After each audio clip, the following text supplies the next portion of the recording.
Good morning.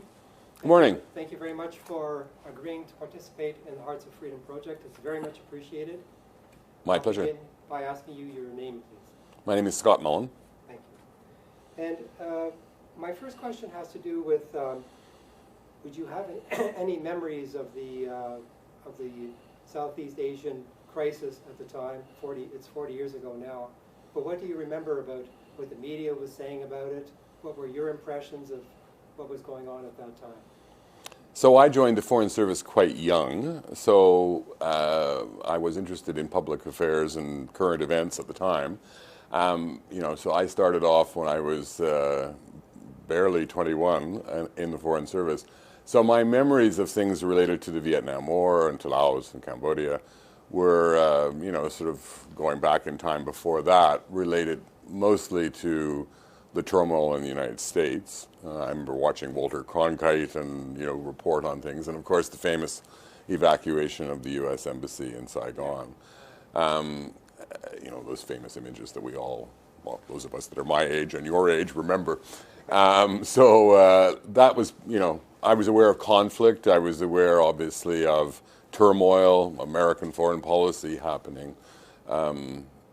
Beyond that, I don't pretend to be an expert on, I didn't pretend to be an expert when I was sent there on the intricacies of the Southeast Asian crisis at the time. Okay, good. I think the other thing to remember, the other thing I would say is change in China. Yes. We tend to focus on, but the impact of the change in China on this whole movement of people was also not to be understated. It was significant. And is often, I think, understated in the conversations. Okay.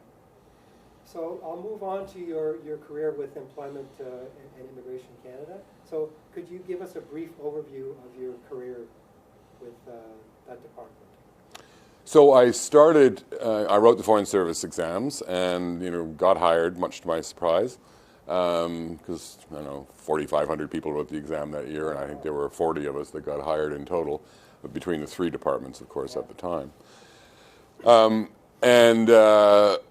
I won't say that immigration was my first choice, but that's who offered me the job, so I did it. I spent a year in training, including a period of time in Vancouver, and a period of time in Hong Kong on training. And then, what a surprise, having spent training time in Hong Kong, they turned around and offered me Hong Kong as a posting, and so I, of course, said yes. After Hong Kong, I went to Nairobi, basically with the intention of the government to ramp up a refugee program in Africa that was very modest at the time. It never got much more than modest. It was never a major movement of people, a la what was going on in Southeast Asia.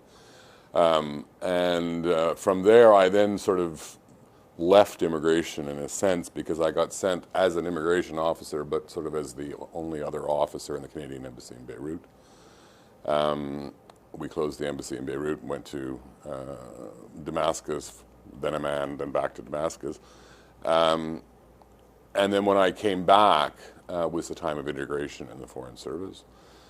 So I came back to jobs at Foreign Affairs. And from there I really never went back to immigration. So from there I went back to Ottawa. This is all sort of coming back to me. Ended up as the Deputy Minister's executive assistant, and I remember my facts here, and got posted to Tehran to reopen the embassy in Tehran, which had been closed in the Canadian Caper in '79. So in '88, ended up going there for what was supposed to be a one-year assignment, and then Salman Rushdie wrote a book, and so became a 3-year chargé d'affaires assignment in Tehran. And then I went back to Ottawa, ran the press office, worked as Barbara McDougall's press secretary, and then got sent to Hong Kong again, back to Hong Kong, as our senior trade commissioner. And then I left the Foreign Service from there. So can we begin with your first posting? As soon as you were assigned the responsibility of looking into the issues with the Southeast Asian refugees, where would... Well, so I started in Hong Kong. My first posting had been training in Hong Kong for 4 months or something. Then I went back to Ottawa, completed my training program. and then got assigned to Hong Kong without the boat people being on really anybody's radar at that point. So I arrived in Hong Kong, and very shortly after I got there, and a couple of months into my posting, the Hai Hong arrived off the coast of Malaysia, and so Ian Hamilton, who was the senior immigration officer in Singapore, did a cry for help, and so Ottawa said, well, this guy Mullin has just arrived in Hong Kong, and I don't think at that point I'd even moved into my flat. I think I was still in the hotel. So we'll send him. I'm sure Ian was hoping he would get a more experienced officer at that stage, but such is life. So we spent time working on the Hai Hong, a group of us, including a Quebec immigration officer, Florent Fortin. I don't know whether you're interviewing him or not. I did an interview with him. Okay. And we had a doctor from Health and Welfare, and we had an RCMP liaison officer. And we did our interviews off a Singaporean military vessel that was, because it was viewed it was too dangerous to go on the Hai Hong itself for a whole bunch of reasons. And we did that. This was sort of my first exposure to this movement of people. And then I stayed around for a while. I forget exactly how long, but probably 6 to 8 weeks, I think, and maybe long. Maybe it was as much as 3 months. And Ian and I did a trip up the east coast of Malaysia, Ian Hamilton. And we visited most of the refugee camps that were on the eastern coast of Malaysia, including the one that's probably the most famous, Puala Bidong. And then I went back to Hong Kong to start my posting, in effect, because I really hadn't, sort of gotten my feet on the ground. And during that period of time, Ottawa made decisions to take more people. And so having done what I had just done, John McLaughlin, who was the head of the program immigration program in Hong Kong, said, well, over to you. You go start the program with the UNHCR and the Hong Kong government. So I spent essentially my entire posting in refugee camps. I rarely was in the office. I did most of the selection. And we got ramped up as we took more and more people. But most of sometimes some of those officers would come out to camps to help. But mostly, the logistics was also a bit of a major exercise, obviously. Planes arriving, medicals to be sorted out, all of these things. So we kind of divided the role. Jerry Campbell was assigned as a senior guy to run the program, and he did some interviews, but most of the time he was in the office dealing with the logistics of, sort of getting people from A to B and then to Canada. So that's sort of a gross summary, and then from there, my posting ended and I went to Nairobi. Okay. Can you say more about the experience with the Hai Hong? Can you describe what that was like? Well, I think for me it was a bit of a, kind of golly gee whiz experience, and I don't mean that to sound dismissive of it at all, quite the contrary, because I, at this point, was on my first posting. I'd never done anything like this before, and here I am standing on a, Singaporean naval vessel, interviewing people that are being brought over by launch from the Hai Hong. And at the time, I forget exactly how many people we took off the Hai Hong, but it was, really not worth talking about in the greater scheme of things. It was a pretty small number of people. Why do I think it was a couple hundred? I think that was all we ended up taking, and there were, more than 3,500 people on the vessel. So, figuring out, you just sort of began to realize this was largely gut instinct that you had to do. Obviously, people didn't have, very few had documentation of any sort. And you were obviously looking for people who had relatives in Canada, which was off the Hai Hong. There were some, because of course it had left South Vietnam. I think one of the things I would comment about the program was that sitting in Hong Kong, we ended up seeing a lot more people from North Vietnam over time. In fact, probably 90% of the people towards the latter half of the exodus were in fact from North Vietnam, not South Vietnam, Whereas people, my colleagues who were working in places like Indonesia, Thailand, were seeing a lot more South Vietnamese. One of the things I think people forget about the movement, or not forget, but unless they're done a lot of research, is that, and that's my comment earlier about the role of China in all of this exercise, was that the Chinese and the Vietnamese nearly went to war. And so in a bizarre kind of twist to this story, ethnic Chinese in North Vietnam were sort of forcibly excluded from all sorts of occupations because they were seen as kind of a fifth column in the country by the Vietnamese government at the time. And many of these people had been in Vietnam for generations. It wasn't not dissimilar, not as extreme as what we did with the Japanese. Right? I mean, I don't think the Vietnamese actually interned people who were ethnic Chinese, but they certainly made sure that they couldn't work in schools and they couldn't be in police jobs and they couldn't be. So in some ways, that movement of people were more obvious refugees than many of the movement from the south, which were people sort of fleeing chaos and the end of war and what's the North Vietnamese going to do. But particularly, there were obviously people from South Vietnam who, because of their connections to the Americans or the previous government, were going to be in trouble. People who worked in consulates or worked for USAID or one of a variety of very obvious reasons why they would have legitimate refugee claims. But this movement from the north was kind of misunderstood as to what motivated it. And in fact, there was a bit of nervousness in the beginning as we started seeing a lot of North Vietnamese people from North Vietnam, to distinguish between ethnic Chinese and Vietnamese.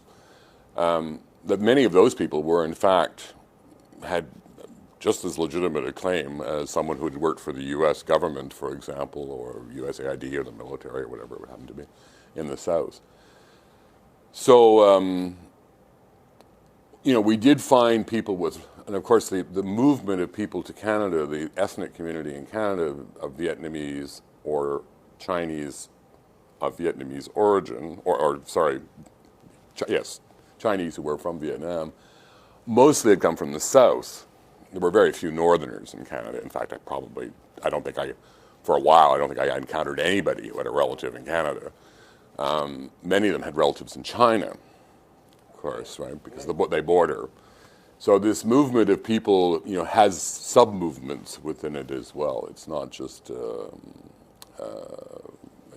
obvious Vietnamese, sort of boat people movement.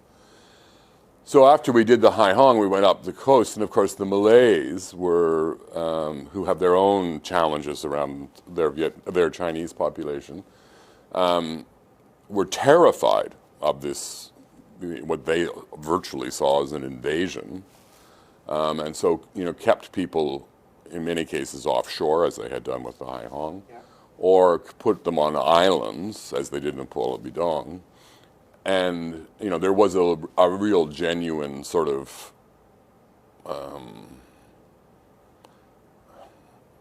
essentially a racist fear about ethnic Chinese, boosting their numbers in Malaysia as a function of the arrival. I don't think that problem didn't really hit Thailand.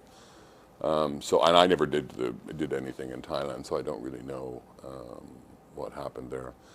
I do know that one of the big differences between the movements from the various places was, and why Hong Kong ended up choosing a lot of people, was logistically it was quite straightforward. If you were if you were sitting in Puala Bidong, getting you from Puala Bidong to a medical appointment, then transporting you across the Malay Peninsula to Kuala Lumpur, and then putting you on a plane, was a fairly complex logistical exercise. Whereas in Hong Kong, the airport was sort of down the street and around the corner.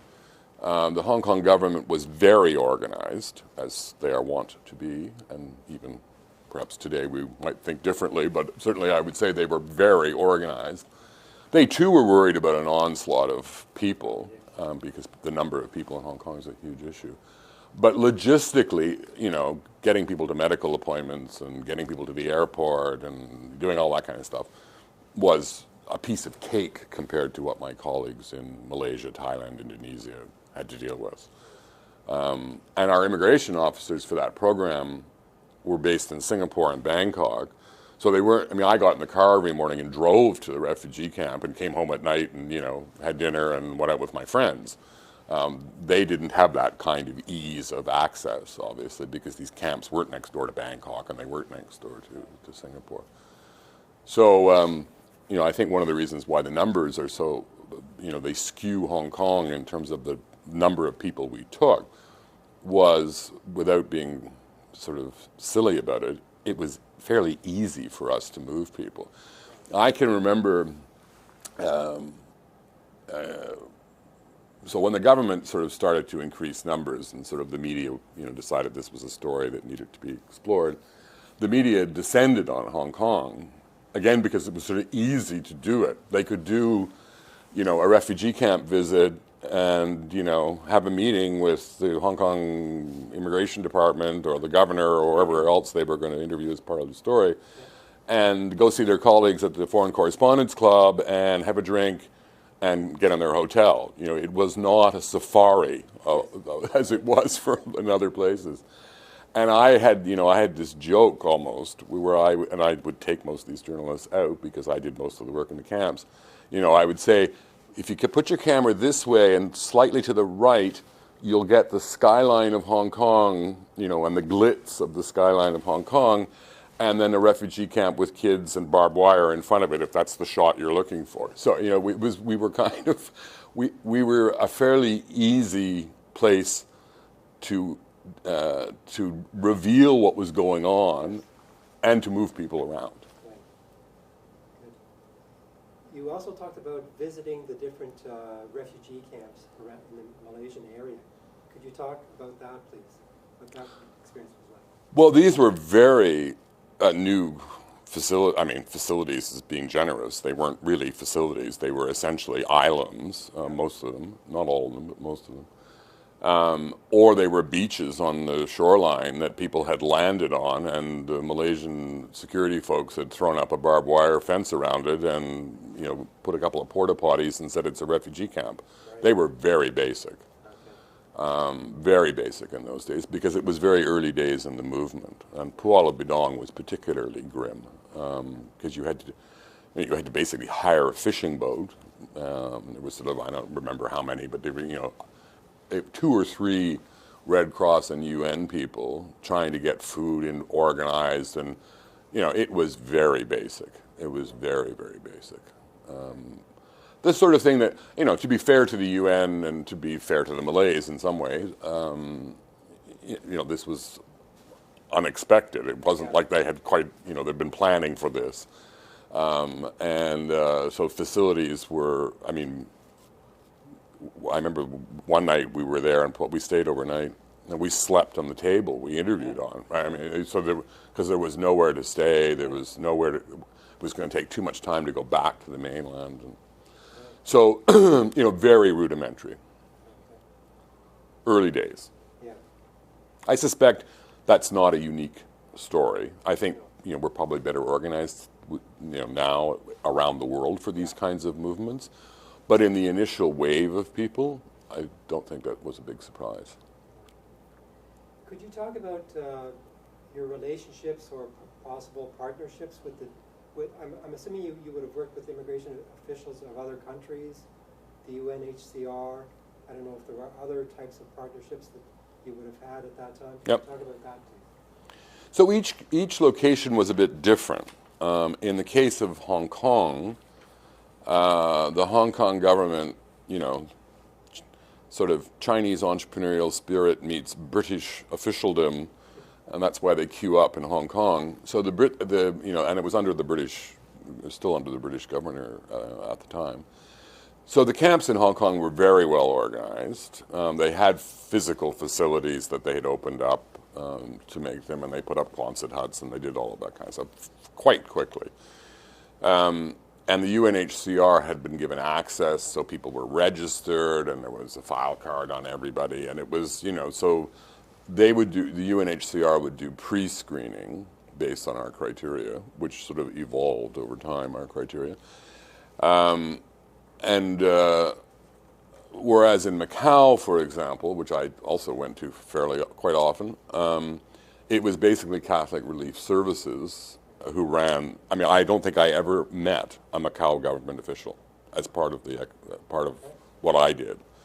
My colleagues back at the consulate may have had contacts about logistics, but even Catholic Relief Services made it all happen. You have to remember this was also at the end of sort of the colonels in Portugal. There was a colonel as governor of Macau who, you know, I think probably kept his head way down because he was quite happy sitting in the Pink Palace on the South China Sea, and was quite happy to let Catholic Relief Services run this refugee movement. So we always had lots of, and there was a UN presence in Macau as well.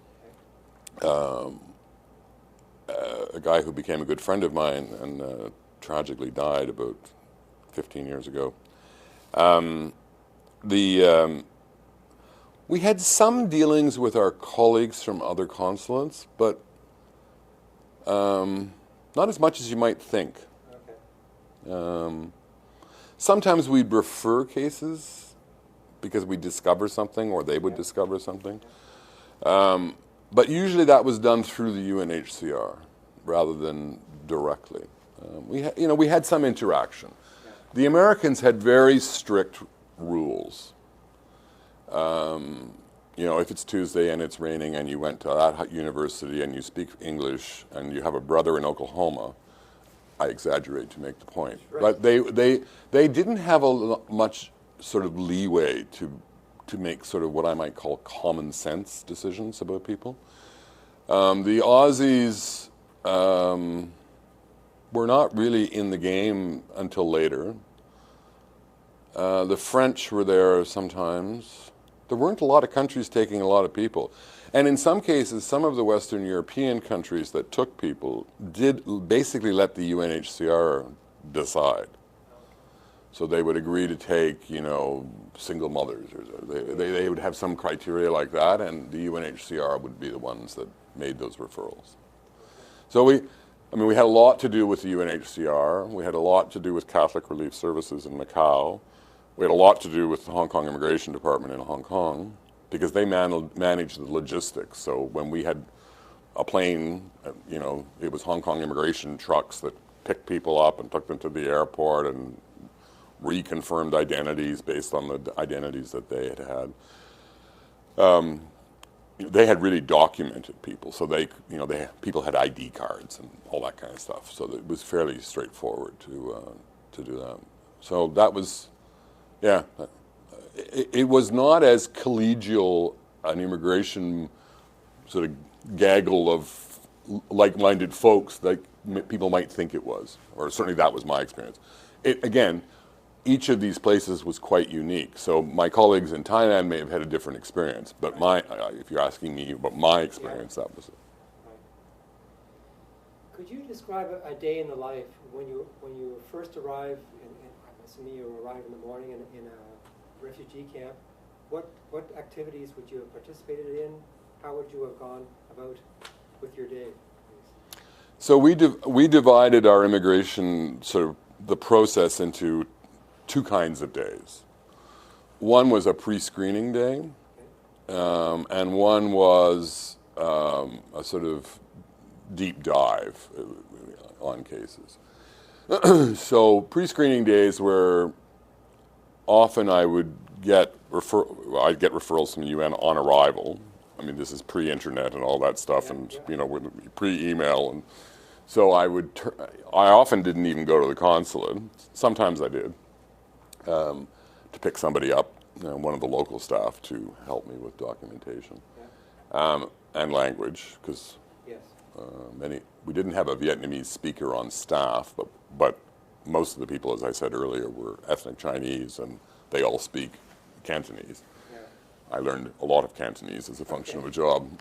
I can do your family tree in Cantonese, and so we would, on a pre-screening day, we might see 150 cases. And then we would decide who we would give application forms to that the UN would help people fill out. And then we come back the second time with a gaggle of staff because pictures were taken and things were completed, medical forms were prepared. An RCMP liaison officer was there to do interviews, and then the case was real. We were actually taking somebody. Sometimes we said no on the second time around, but not very often. Usually unless we discovered that there were other people, other folks related to the primary principles in this exercise. So. And would you have interacted with Vietnamese, Cambodians, and Laotians as well? Only in my case, I never saw any Cambodians or Laotians. Okay. In your interactions with that population, I'm going to assume that it was new to you. Do you have any stories to tell or any anecdotal? I have way too many stories to tell. If you could at least share one with us. Well, I think everyone has a story. Yeah. Right? That's what you were doing. Yeah. And we had a lot of, and I think we often got, and I will say we because I suspect my colleagues in Thailand and Malaysia and Indonesia had the same experience, because we were fairly open and flexible. You have to remember that, which I know you do, but I'll say it for the purposes of this. Yeah. The criteria was established was, if you were from Vietnam, Laos, or Cambodia and in a refugee camp, you qualified. The next, that was the sort of eligibility decision. Yeah. So unlike most refugee movements, so if I think about my experience in Africa afterwards, I had two decisions to make. Are you eligible? Do I think you actually are a refugee? And then admissibility. Do I think you will actually settle in Canada with or without supports that may or may not be available? In this case, we were not thinking about eligibility very much at all because it had been decided that they are eligible sur place, as it were. Sometimes you always probed a little bit about their backgrounds and that kind of thing. And, on very rare occasions, I'm sure a handful, I would sit there and go, there's something fishy about this. And there were suggestions that some Chinese that some of these boats from the north had stopped in China and picked up somebody along the way. So between me and our RCMP officer, we would try to figure that stuff out. So basically, it was a question of admissibility. And our criteria was, who, in the opinion of the visa officer, i.e. me, sitting there doing the interview, will successfully establish in Canada. Full stop, new paragraph. That was the criteria. So we had enormous flexibility. Obviously we had things like if you had a criminal conviction, I don't know how we would have ever proven someone did or didn't, so we rarely went down. We asked the question, of course, but it wasn't like we were doing police checks in Vietnam. So we were really looking at the makeup of the family or the individual and what we thought about them. So it was a very gut instinct most of the time. And there were, obviously, as the program, went on, there were the sponsorship scheme that the Canadian government created, and there were a whole bunch of infrastructure put around settlement that made some of those decisions easier because you knew that some people would be supported. I often found myself it was kids that I would be as interested in as the parent. Because some 50-year-old guy who's been a fisherman in North Vietnam, if he washes dishes in Chinatown, that's probably where his life is going. But you'd sometimes encounter little kids who'd learned a ton of English in a very short period of time. Because again, in Hong Kong there was schools and it was all, they really created a sort of social infrastructure. So there were I can remember a number of times where the interview was in fact not done with dad or mom. It was done with some 12-year-old girl who would astonish me by how much English she or he had learned. So you then are, you sort of start thinking about, this isn't really about this generation, it's about the next generation. There were lots of those kinds of stories. And we often got, I mean, I'll tell one story. I'm glad I don't work for the government of Canada anymore, because they probably would not like to hear this one, but not that I don't think I did anything wrong. Especially in Macau, Father Lancelot Rodriguez and his team from Catholic Relief Services would sometimes walk in and say, I want you to look at this case. And you knew that there's going to be something. This isn't going to be mom, dad, and 2 kids. This is going to be complicated. So this man, who must have been in his 70s, comes in as the head of the family, and 2 women who were probably in their early 60s, who were identical twins, come in, and they're his wives. Bigamy was not frequently seen, but on occasion in Vietnam you would find old people. Yeah. And it turned out, from one of these women, he actually had a son who'd served in the Vietnamese army and who was in San Antonio or somewhere. And the Americans had said no to him, and he had some kids with him too, because he was a bigamist. And I thought, oh, really? I mean, the guy's 70 years old. And I won't even go down the road about thinking about the fantasy of his wives are identical twins. So we solved that problem by, who was the oldest sister of the 2? She became the lead mom. The other one was the aunt. Right. And off they went to Canada. Now, they may very well have ended up eventually in the U.S. Who knows? They had but, so we saw, I don't know, I think, and I'm not sure today you can do this kind of thing that we did, but we often solved problems where there were, and the Americans were especially rule focused. You didn't sort of get a sense of them seeing this as a humanitarian exercise. They saw it as an immigration program. And I think we tried to marry those 2 concepts. So lots of cases. I think, the other story that I don't think is very accurately, or not well known, I don't know where we're at on this today, so I'm opining about the history, was we had this unbelievably draconian medical program and we were obsessed about tuberculosis. So you'd see mom, dad, 2 kids walk in, and they were in their 30s or 20s or whatever it was, and you'd say, are there any other relatives in the camp? Well, sure enough, dad would have his aged mom who's actually living with somebody else in the camp, and there was a bit of that you would have. And you'd think, oh no, aged mom. If she was from a rural area, chances were, it wasn't every case, but there were lots of cases of tuberculosis. And we would say, rather than you being non-infectious and then go to Canada, you had to be inactive.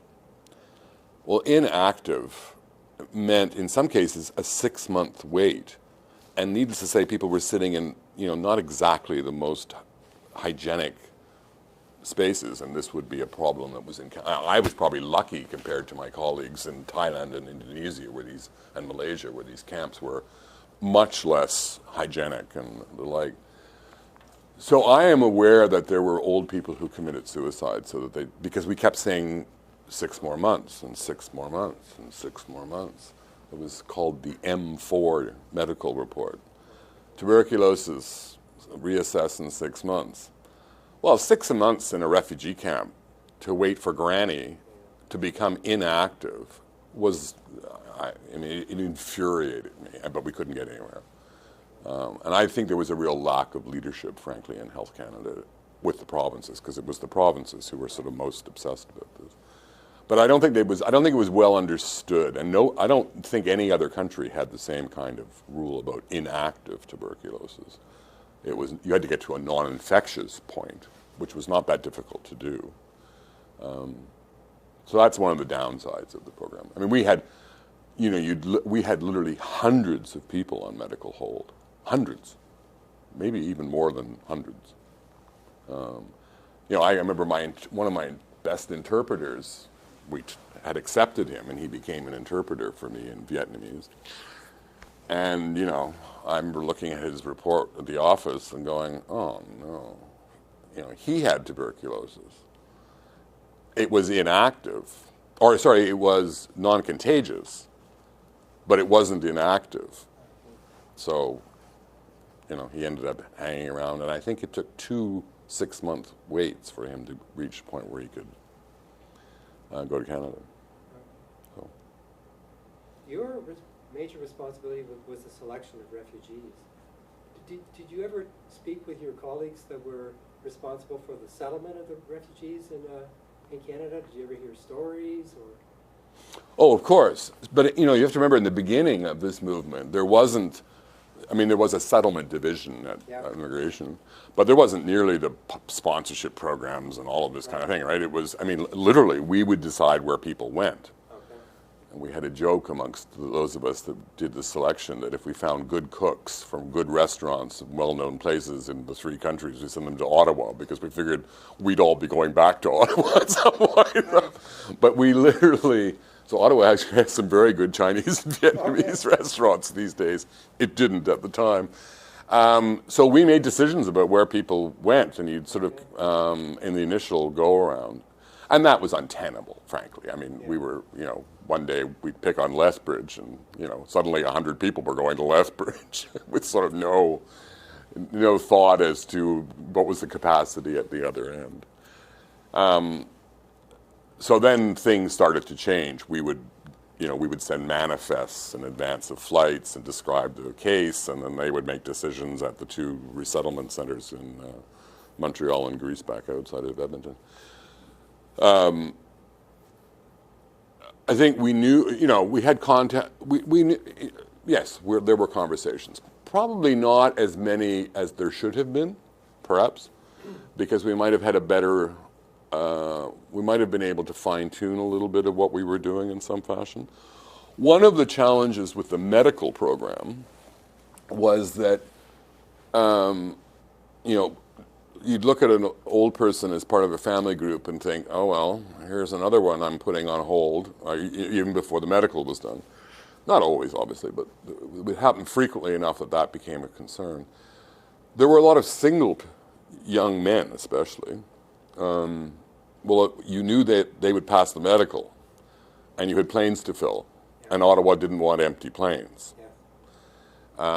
So we probably took more single people, or 2 brothers, or 3 sisters, or I mean, it was mostly men, to be honest. Or it would be a sister and her 2 younger brothers, or some combination of that kind of thing. I think we probably took more of those than maybe settlement folks in Canada could absorb well, or do a good job with. But we knew they'd pass the medical. So, you know, not all of them pass the medical. Obviously, people have problems when they're young too, but the chance of them having TB was not great. That was more of an older person's thing. And then when the sponsorship scheme started, you know, where the government announced that groups could sponsor refugees, I've told this story before, but I'll tell it for the purposes of this. You know, I can remember one day in the office, because then we started getting requests. And I remember from some immigration center, it doesn't matter where it was, but let's say it was in Lethbridge, I'm picking on Lethbridge. You know, the XYZ United Church of Lethbridge has agreed to sponsor or wants to sponsor a family. They'd like a couple between 25 and 32. They'd like dad to be an auto mechanic, mom to be a seamstress, and they have 2 children, maybe 3 max. And I went back and said, I'm not running the Sears catalog. Like, this is not the Sears catalog we're running here. So we'll, you know, try to look. And in the initial days of the sponsorship, we did matches. And then all of that got centralized, which is what probably the way it should have been from the start. But again, this is early days of a large movement of people. There were bound to be hiccups, bound to be things that didn't go right. You know, we sent people to Greaseback in Edmonton in the middle of January in flip-flops, Yeah. right? And I think it took the first flight for immigration at the other end to go, well, I guess we better have some winter shoes and winter clothes to have for people. So there were bound to be hiccups. But I think, in sum, I think we did a fairly remarkable job with fairly modest resources. Yeah. When you think about the number of, what was there, maybe 20 immigration staff in Asia who were focused on this program? And we relied on our other colleagues who were doing more of the regular movement to help out on occasion. But, it was a pretty focused group of folks. And we had cooperation from people like the Quebec Immigration Service and, the RCMP. There were other government departments involved too, obviously. Right. Okay. You graciously agreed to come and participate in our project, and that's very much appreciated. Should I assume that you are still called upon or invited to talk about your story or your experiences? Yes. I think, that every time there's an anniversary, somebody, finds me in an archive. And I guess living as we now do in the era of Google, it's easier to find me than it was before. So, yeah, I've done a number of, and I was also, the other thing is, this was more than 40 years ago. Yeah. I was young. Some of my colleagues were, my age now and are no longer with us. Right. And even colleagues who were 40 are now 80. Yeah. I mean, there was a conference a couple of years ago at York University, and I was, we all age, it's part of life. But I was quite stunned to see a couple of people who my memory of them is a robust 40-year-old, not somebody with a walker. Yes. So yeah, I mean, time has marched on. But as one of the youngest people involved in the program, I mean, I was told I was the youngest Foreign Service officer Canada had ever hired, so I was pretty young in those days. Okay. So the story still lives on for me, and every once in a while, it happens less now, but I've had a number of occasions, even not that long ago, of people recognizing me. That happens.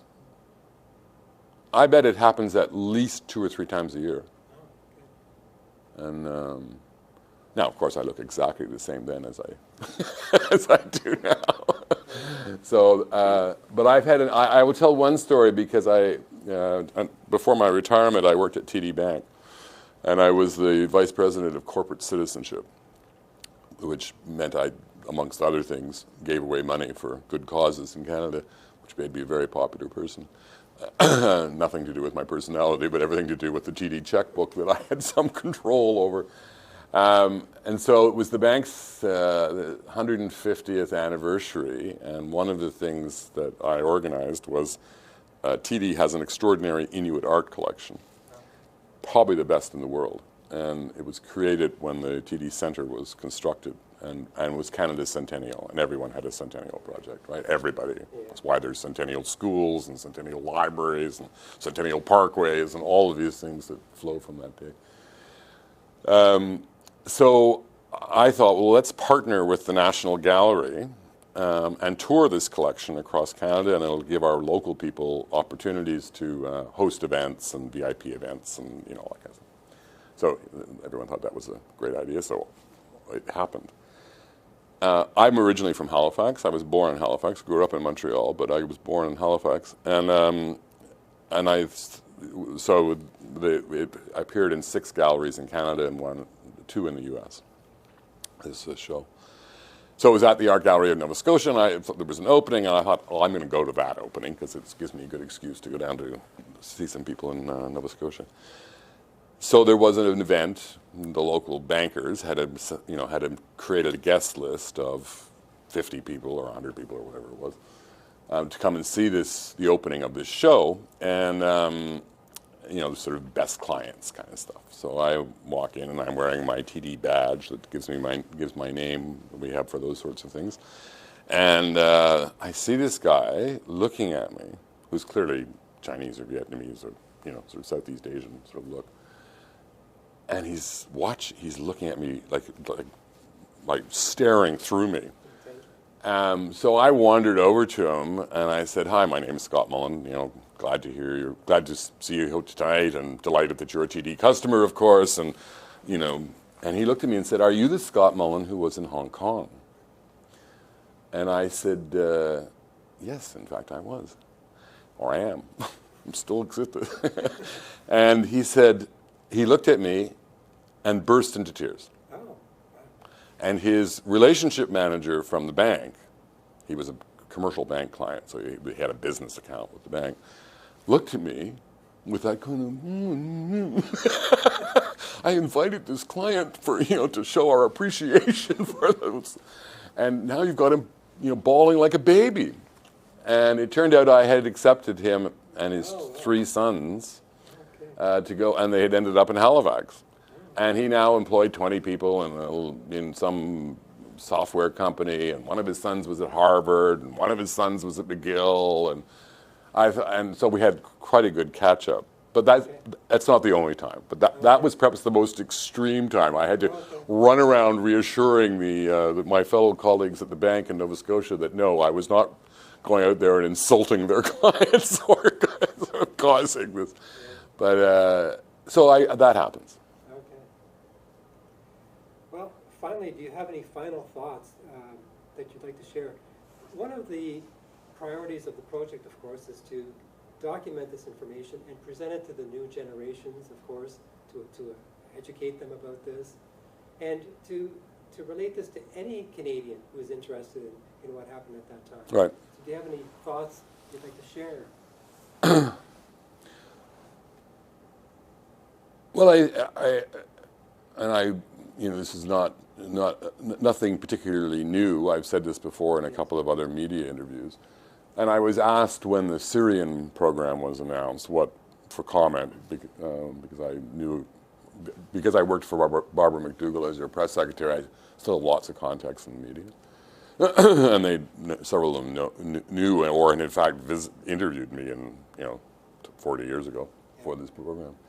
I think if you look at the movements of people to Canada over time, you know, I think one of the most successful immigrant movements we've ever had to Canada were the Asians that Idi Amin kicked out of Uganda. People tend to think that they were Ismailis, but they weren't. There were some Ismailis, but there were others as well. The CEO of TD Bank who's Hindu, but his family was in Uganda and kicked out. He's now, he's now the CEO of TD Bank. So we've had some pretty successful folks from that movement, as we had from numerous other movements over time. There will always be problems. There will always be challenges, and not everything will go swimmingly. And we're dealing with people, so there will be strong suits and weak suits in this exercise. And there will also be, in some cases, there will be social problems. I suspect that the Vietnamese boat people movement provided a lot of folks, a lot of young men who were probably quite susceptible to triad and Asian gang influence. I'm sure that's part of the story. But writ large, I think we need to look at these kinds of movements as an investment.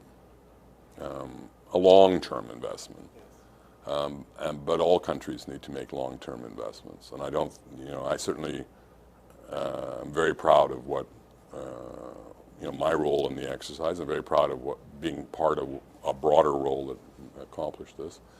And I went on to Nairobi after Hong Kong, and there's some people I sent to Canada. 2 professors at Ryerson were Ugandan and Rwandese refugees that I selected. So there's, there will always be challenges. We won't get it perfect, and everyone who comes won't be perfect either. But I think if you do a profit and loss statement at the end of the exercise, we are in the winning column. Yes. Great. Thanks very much. Okay.